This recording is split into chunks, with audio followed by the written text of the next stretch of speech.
Picture this, a grand estate, rolling hills outside Derbyshire, stone walls that had stood 200 years and knew every secret the family had ever kept.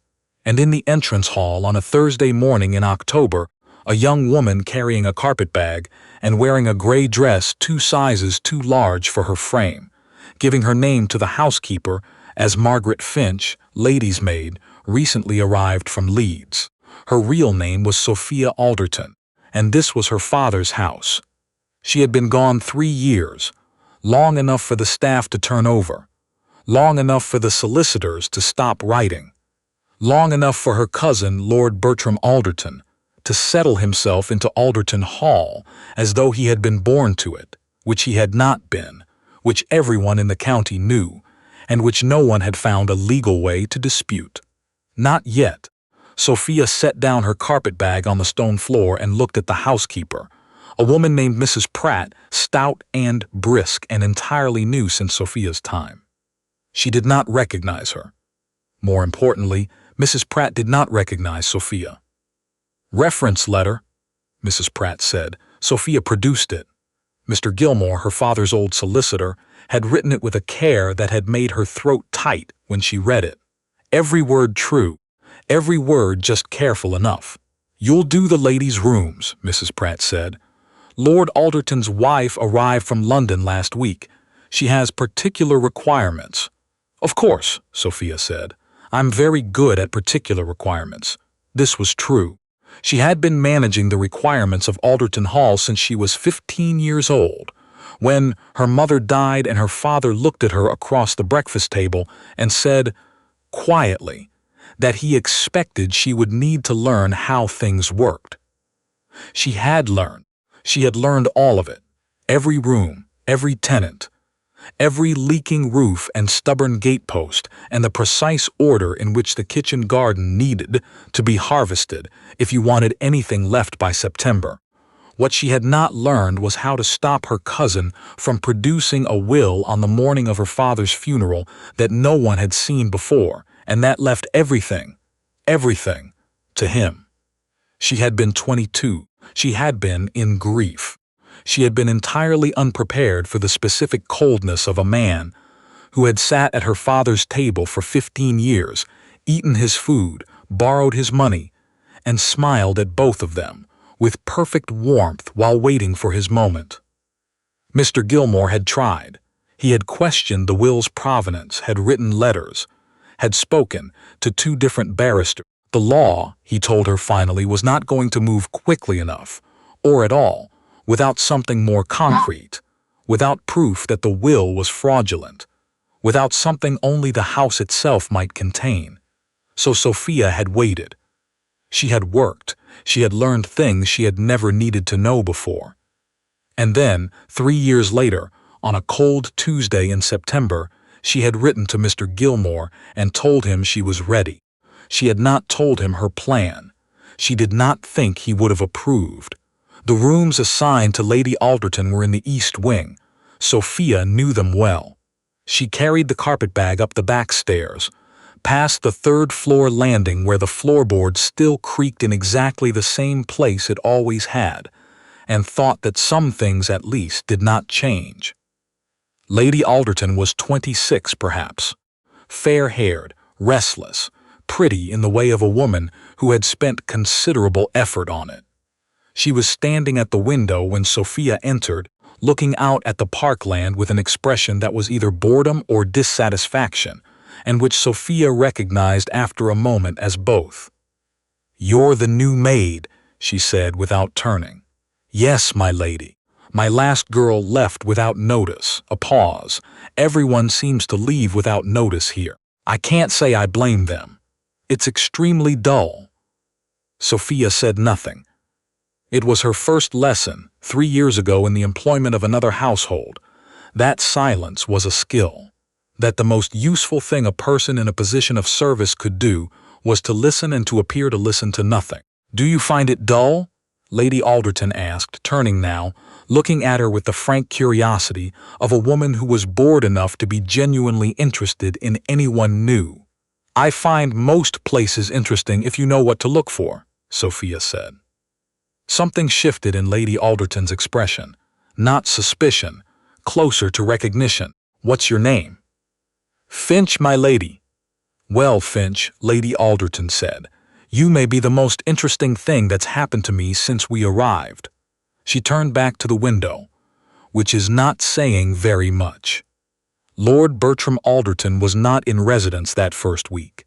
He had gone to London, Mrs. Pratt said, with the tight disapproval of a housekeeper whose lord was absent too often on business. Lady Alderton did not seem troubled by this. She spent her days reading novels in the small parlor and taking long walks that brought her back with mud on her boots and color in her cheeks and a slightly better temper than she had left with.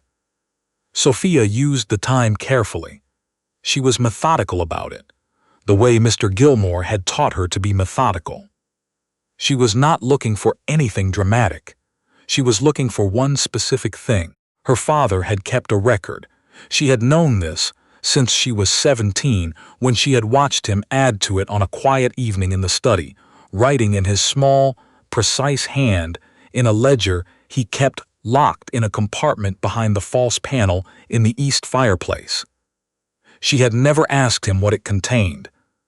There was something in the deliberateness with which he locked it that told her the question would not be welcome. After the funeral, the panel had been empty. She had checked 2 hours after the will was read, while the solicitors were still in the house, and Bertram was receiving condolences in the drawing-room with the smooth ease of a man who had been practicing for exactly this occasion. Empty, which meant Bertram had found it, which meant he had known it was there. What he might not have known was where else her father kept things. Her father had been, above all else, a careful man. She found it on the 9th day. She had been assigned to dust the library on Thursday mornings, and on the 3rd Thursday, moving along the upper shelves with the particular attention of someone who is looking without appearing to look, she found the book. It was shelved between 2 volumes on agricultural drainage that no one had opened in 30 years, which was exactly where her father would have put something he did not want found quickly. A plain journal, brown cover, her father's handwriting on the first page. Sophia stood on the library's stepladder for a long moment. Through the tall windows, the parkland was gold and amber in the October light. The same view she had looked at from this room 100 times, the same light, the same hills. She came down the stepladder. She carried the journal to the window and read. She read for a long time. It was not the original will, which was what she had hoped for. It was something different, something her father had written over the course of 5 years, beginning when Bertram first started appearing more frequently at family events. Beginning, she understood as she read, when her father had first started to suspect that his nephew was not the affable, grateful young man he presented himself as. It was a record of conversations, dates, details, specific incidents, a loan that was asked for and given and then denied ever having been received. A reference provided for a business venture that went badly, and the investors, her father among them, quietly pressured not to pursue redress. A woman in Bath mentioned twice in terms that suggested her father knew more than he wrote explicitly. And at the back, folded carefully inside the cover, a letter, written in a hand she did not recognize, addressed to Bertram, describing, in terms that were businesslike, and therefore all the more chilling, what would need to be done about the existing will before the old man's health deteriorated further. The letter was dated 8 months before her father's death. The will had changed 4 months before he died, at a point when, she now recalled with a precision that felt like cold water, her father had been ill enough that he sometimes did not know what day it was. Sophia folded the letter back inside the journal. She held the journal for a moment against the front of her gray dress, her hands perfectly steady. Outside, a horse was moving across the far field at an easy canter. The sky was very blue. She went back to work. Bertram Alderton returned from London on a Friday. He was 41. Her cousin, heavier than she remembered, carrying himself with the particular ease of a man who had convinced himself that what he had taken was rightfully his.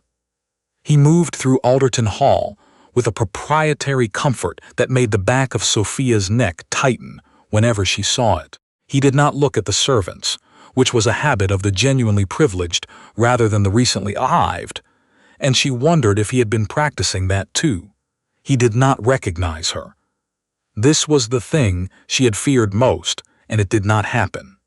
3 years, a different hairstyle, a dress that changed her silhouette, and the instinctive invisibility of a servant's posture had been enough.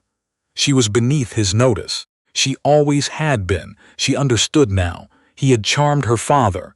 He had charmed her, but he had never actually looked at her. She was bringing tea to the drawing room on the second evening after his return when she heard the argument. It was not loud. Bertram and Lady Alderton did not seem to argue loudly. What they did was worse, the precise, clipped exchange of two people who had run out of warmth and were now operating on something colder. She caught only pieces of it through the door she had been sent to knock on and had not yet knocked. You said London was necessary. It was necessary. You said the same thing in June and in March and last December. A pause. Millicent, don't. Her voice was flat. Don't use that tone. I'm not one of your tenants. Sophia knocked. There was a silence, then Bertram's voice, smooth and reassembled. Come. She brought in the tea. Bertram was by the fireplace, looking at the fire. Lady Alderton, Millicent, was at the far end of the room, holding a book she was clearly not reading. Neither of them looked at Sophia. She set down the tray and left. In the corridor she stood for a moment. Then she went back downstairs. She had something else to do. Mr. Gilmore came to Alderton on a Wednesday, presented as a solicitor calling on behalf of a neighboring estate regarding a boundary question. This was true. It was also a conversation that lasted 4 hours and took place mostly in the housekeeper's sitting room over 2 pots of tea, while Sophia sat across from him with the journal on the table between them. He read carefully. He read the letter twice. He was quiet for a long time. This is, he said, and then stopped, which told Sophia more than any sentence could have. Mr. Gilmore was not a man who stopped mid-sentence. I know, she said. The letter alone is circumstantial.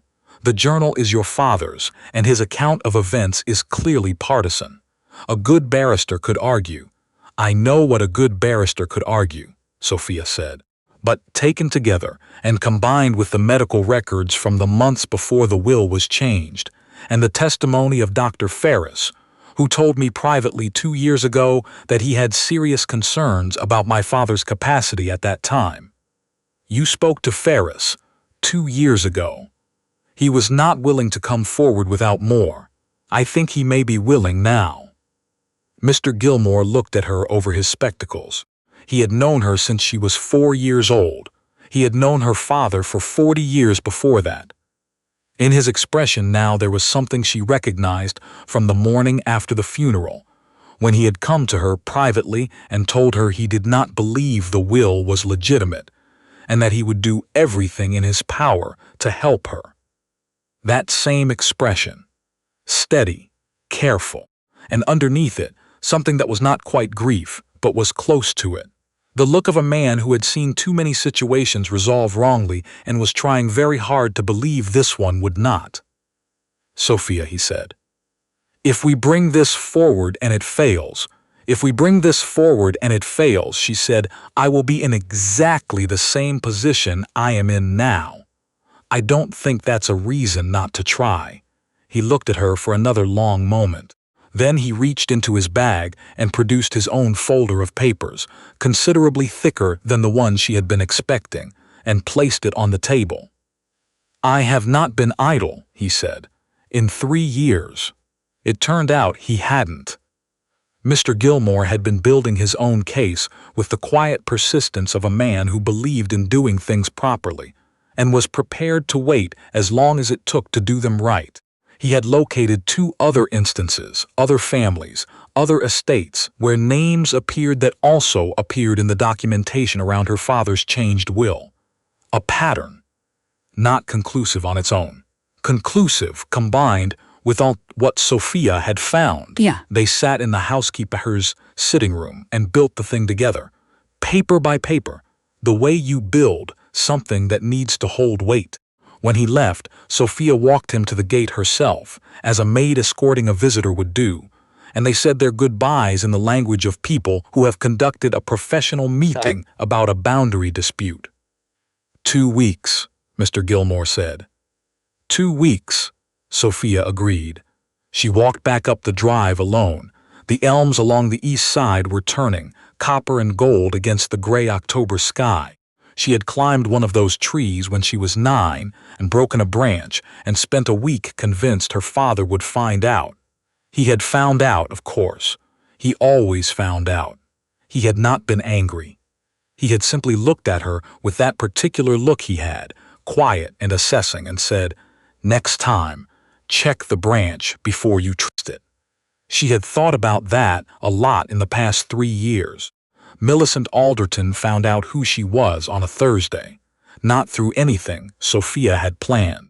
Millicent had found a miniature portrait in a box in the attic, a task she had set herself apparently out of sheer boredom while the housemaids were occupied elsewhere, and she had brought it down to show Sophia because she found the girl in it interesting, and because Millicent was the kind of woman who shared things she found interesting with whoever was nearby.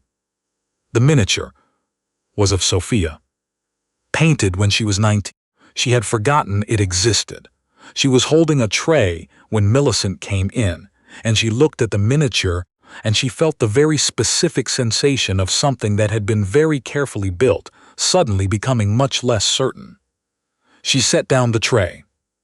"The eyes," Millicent said, looking between the miniature and Sophia's face with the bright, focused attention of a woman who was a great deal sharper than her husband gave her credit for. "And the jaw. It's the jaw, actually. Who are you?" "Thumb." There was a long pause. Sophia considered her options. She had been considering them since the moment she walked through the door, had thought through every version of this conversation, every possible point at which it might occur, and with whom. She had not imagined it would be Millicent. She had not imagined she would feel, standing in the East Wing corridor with a tray in her hands, that this was the version she would almost prefer. "My name," she said, "is Sophia Alderton. This is my father's house." Millicent looked at her for a long, quiet moment. She looked at the miniature. She looked back. "Good God," she said finally, not with alarm, with something that was closer to recognition. "You're the daughter?" "Yes." The one Bertram said died in a fever. Sophia felt something move through her, cold and specific. "He said that?" 3 years ago, when I asked why there was no family portrait of you anywhere." Millicent set the miniature down on the side table very carefully. She looked at her hands for a moment. "I thought it was odd at the time." "He told you I was dead." "He told everyone."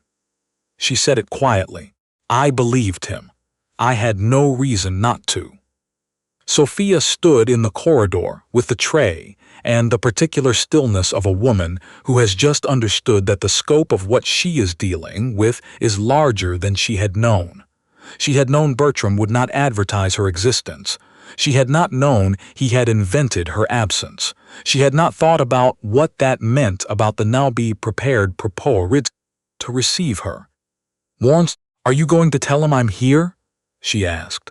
Millicent looked at her for a long moment. Her face was doing something complicated. "He told me you were dead," she said again. "He has told me many things." She picked up the miniature and turned it over in her hands. "He told me Alderton Hall was flourishing financially. He told me London was necessary." She set the portrait down. "He told me the previous staff left because the work was too demanding." Something settled in her expression. Something that had perhaps been unsettled for a long time and had just now found solid ground. "He told me a great many things." She picked up her skirts and walked toward the window and stood looking out at the elms. "What are you going to do?" she asked without turning. "Why are you here?" "Not sentiment, I think. You've been here 2 weeks, not speaking to anyone who would know you. You're looking for something." "I found it," Sophia said. Millicent turned. Her eyes were very steady. "Then, tell me," Sophia told her. "Not all of it, the parts that mattered." Millicent listened without interrupting, which was the behavior of someone who had learned that interrupting cost you information. When Sophia finished, Millicent was quiet for a while. "The letter," she said. "The one that describes what needed to be done before your father died." "Yes. Who wrote it?" "I don't know yet. Mr. Gilmore is working on that." Millicent turned back to the window. "I can tell you who wrote it," she said quietly. Sophia waited. "There is a man Bertram uses. He moves money. He writes documents. He has a name that isn't his real name and offices in 2 cities and has done this, what you're describing, more than once." She paused. "I know this because I made it my business to know it, 2 years ago, when I realized that the situation I had married into was not the situation I had been told I was marrying into. A beat. I didn't know what to do with what I found. I still don't. But I have it." She turned from the window and looked at Sophia directly. "I have been waiting," she said, "for someone who knew what to do with it." The next 10 days were careful. Sophia and Millicent moved through them with the surface composure of women who were not doing anything unusual at all, while underneath, Mr. Gilmore worked with the new material Millicent provided, which connected the letter in the journal to a specific name, which connected that name to 3 other estates over 15 years, which connected, finally, and with a completeness that made Mr. Gilmore sit very still in his chair for a long moment before writing back to Sophia with 2 words underlined. "We're ready."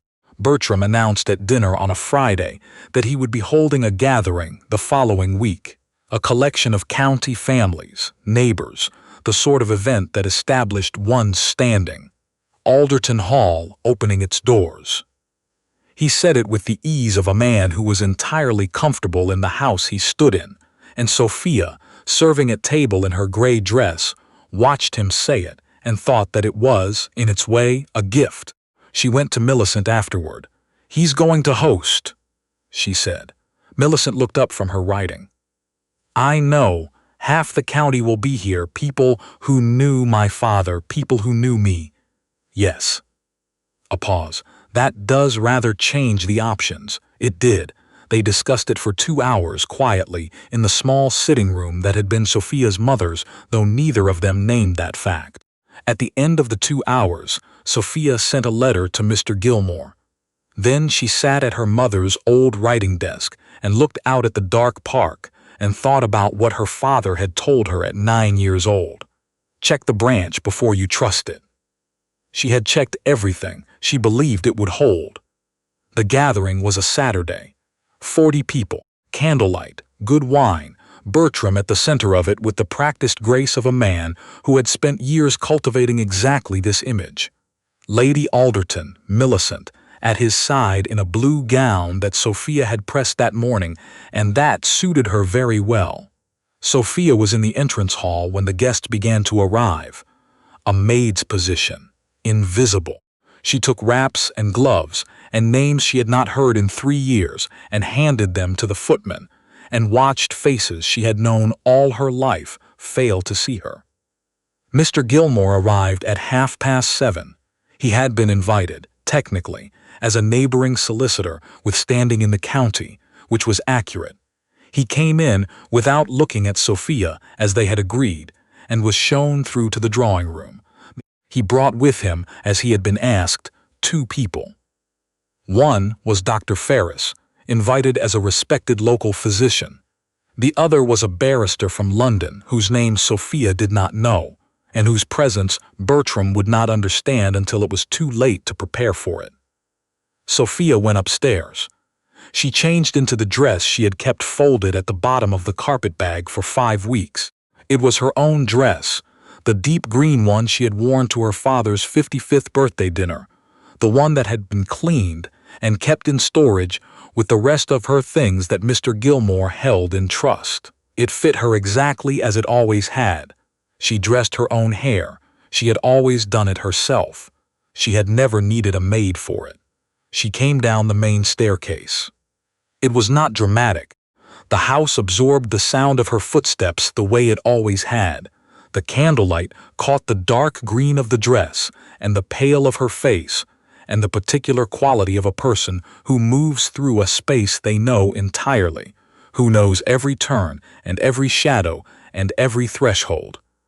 She walked into the drawing room.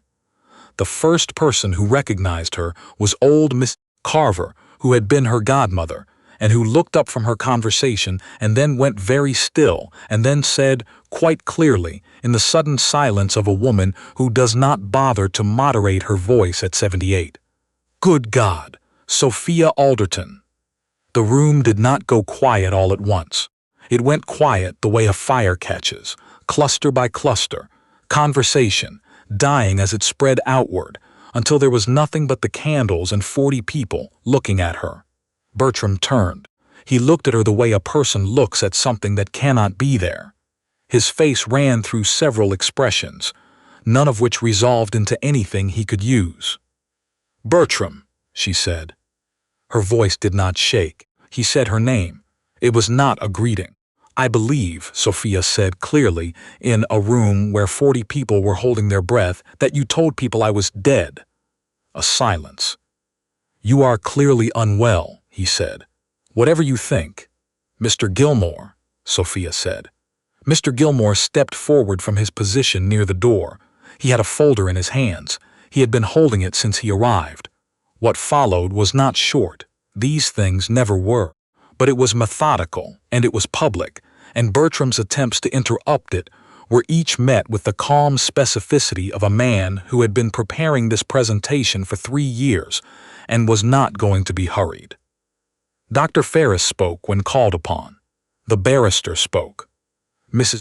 Carver, who had known Sophia's father since childhood, and who had always found Bertram's manners a little too smooth, said several things that she had clearly been waiting to say for some time. Bertram's solicitor, who was present as a guest, tried once to intervene, and was quietly told by the barrister that he would to review the document concluded and would deem it comprehensive, and would find it comprehensive. Millicent stood near the fireplace throughout and said nothing. She did not need to say anything. Her presence was its own statement, the position she had chosen, quiet, composed, entirely on the wrong side of the room from her husband, said everything she could have said, and more. It was a county gathering. 40 people. By Sunday morning, those 40 people would have spoken to 40 more. The county knew how to move information. Bertram had used that mechanism himself, to his advantage, for 15 years. He understood, watching the room, what was happening. Not just the legal challenge, which was serious enough, but the social architecture of his position in this place, built so carefully over so many years, being dismantled brick by brick in his own drawing room. He looked at Sophia once, toward the end, really looked at her, the way he had never bothered to look at her before, as though he was only now actually seeing her. She looked back. She did not say anything. She did not need to. He left the room, not quickly. The departure of a man who still had enough self-possession to know that the way you leave matters, even when leaving is all you have left to control.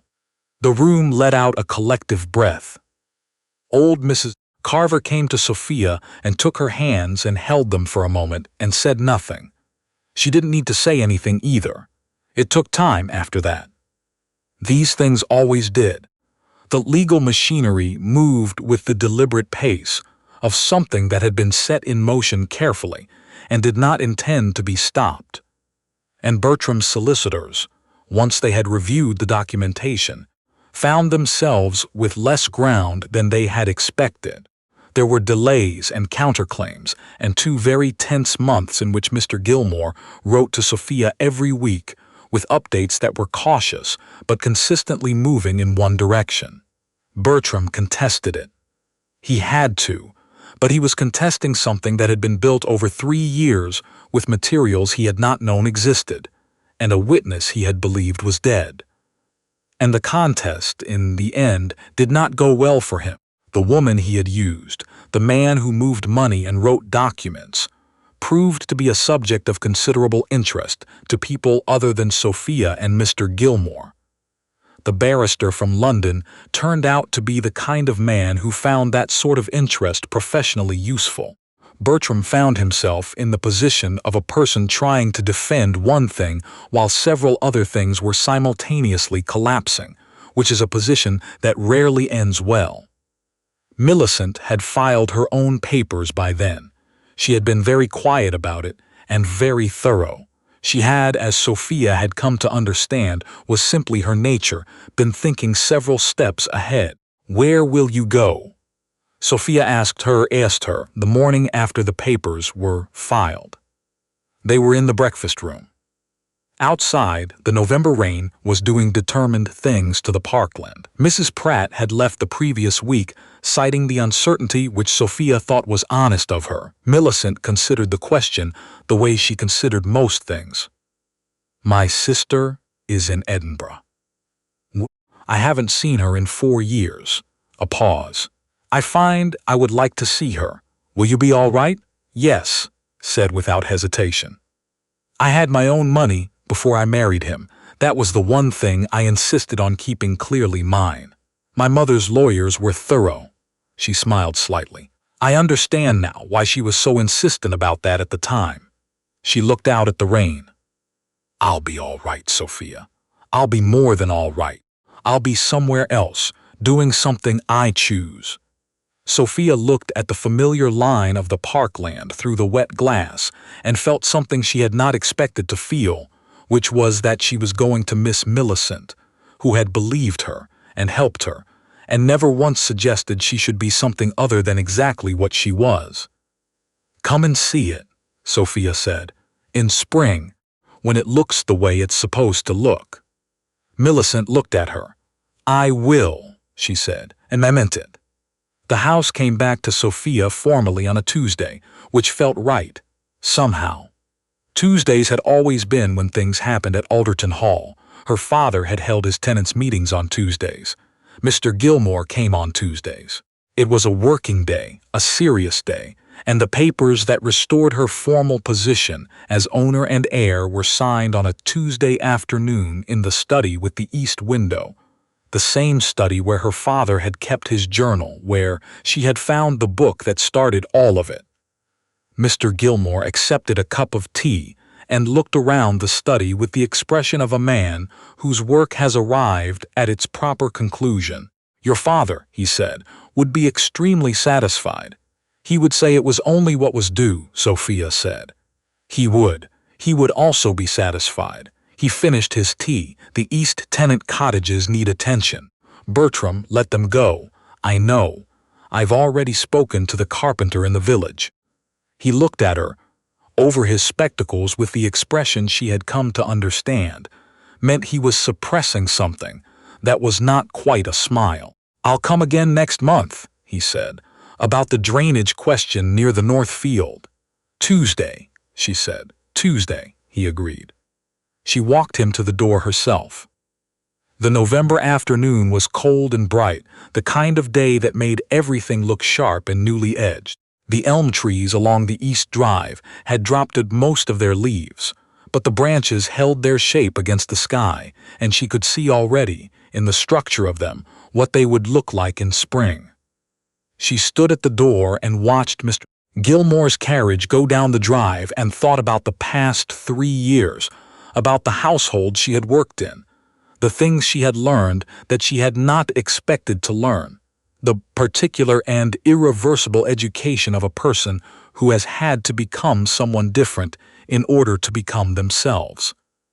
There was a letter on the hall table when she came in, from a woman named Miss Cartwright, who had been the school mistress in the village until the previous term, and who was, Mr. Gilmore had mentioned, looking for a new position.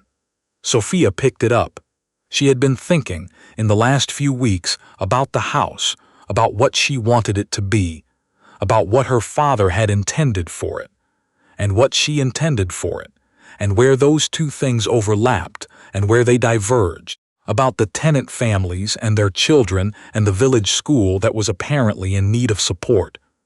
She sat down at her father's desk. She picked up her pen. She thought about check the branch before you trust it, and about what happened when the branch held. She began to write. Outside, the elm trees stood in the November light, patient and bare, holding everything that was coming without knowing it yet. The way the best things do, ready for what the season would bring, certain of their own roots, waiting without urgency for spring.